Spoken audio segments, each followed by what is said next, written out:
Saya rasa fitnah ni dibuat oleh mereka-mereka yang saya ragu lah sama ada mereka betul-betul orang PAS atau tidak. Kalau mereka seorang yang terlibat dalam PAS, saya tak rasa mereka harus buat apa yang mereka buat lah. Fitnah ni satu benda yang asing dalam PAS. Malah sebelum ini macam saya berada dalam PAS semenjak zaman sekolah lagi dan berada dalam kepimpinan PAS agak lama jugalah, daripada pemuda pusat ni. Kita sering diajar kalau boleh jangan berkempen nak dapatkan jawatan.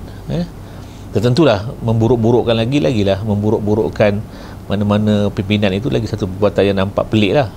Jadi saya pun heran kalau ada benda ini, memang sekarang nampak wujud benda ni, memang dia satu perkara yang amat-amat malang.